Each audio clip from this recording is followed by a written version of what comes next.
Assalamualaikum warahmatullahi wabarakatuh. Saya Alifia Naila Putri Akbar dari kelas 11 IPA B, MAN 1 Kota Bandung. Di video kali ini saya akan menjelaskan tentang fenomena masalah toleransi di Indonesia.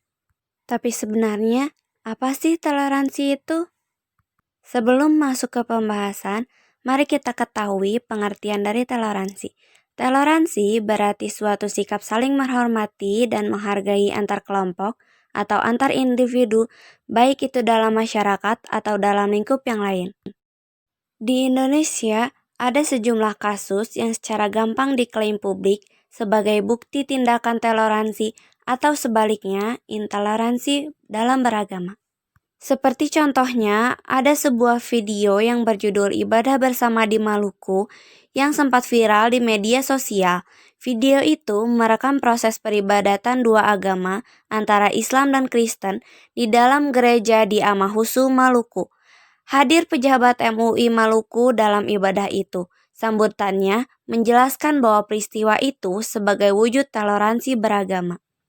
Padahal sesungguhnya yang dimaksud toleransi dalam beragama bukanlah mencampur adukan satu agama dengan agama lain. Allah dalam Quran surat Al-Kafirun berfirman yang berbunyi A'udzubillahi minasyaitonirrajim. Bismillahirrahmanirrahim. Qul ya ayyuhal kafirun. Katakanlah Muhammad, wahai orang-orang kafir. La a'budu ma ta'budun. Aku tidak akan menyembah apa yang kamu sembah. Wala antum abiduna ma a'bud. Dan kamu bukan penyembah apa yang aku sembah. Wala ana abidum ma abadtum.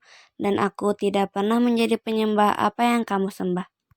Wala antum abiduna ma a'bud. Dan kamu tidak pernah pula menjadi penyembah apa yang aku sembah. Lakum dinukum waliyadin. Untukmu agamamu dan untukku agamaku.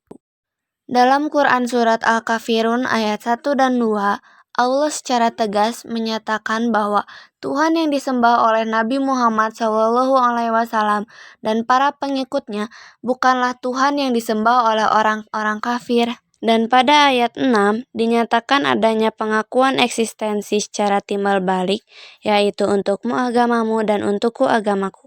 Dengan demikian, masing-masing dapat melaksanakan apa yang dianggapnya benar dan baik tanpa memaksakan pendapat kepada orang lain. Maka, dapat disimpulkan bahwa walaupun diperlukan toleransi dalam beragama, namun toleransi tidak berlaku dalam hal akidah dan ibadah.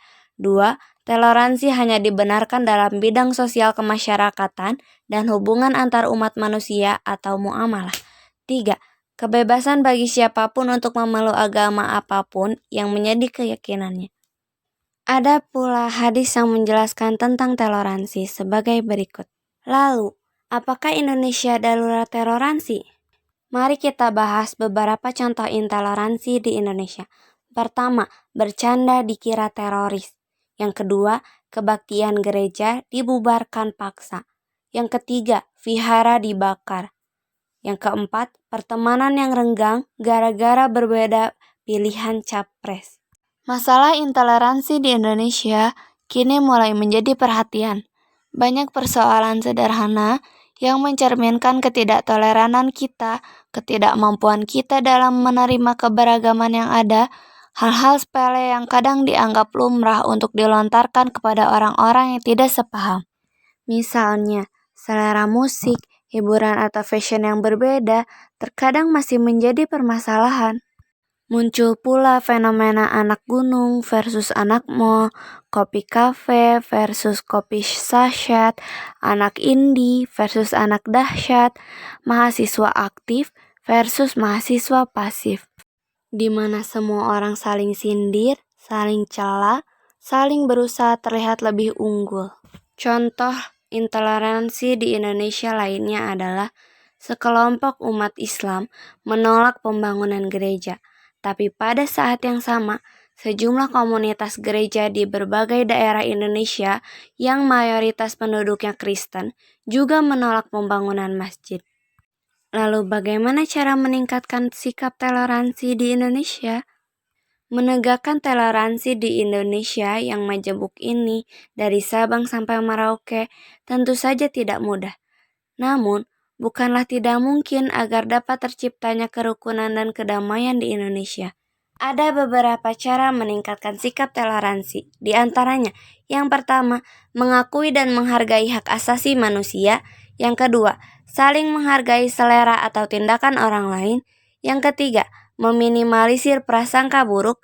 Yang keempat, memperbanyak komunikasi dan tidak menutup diri.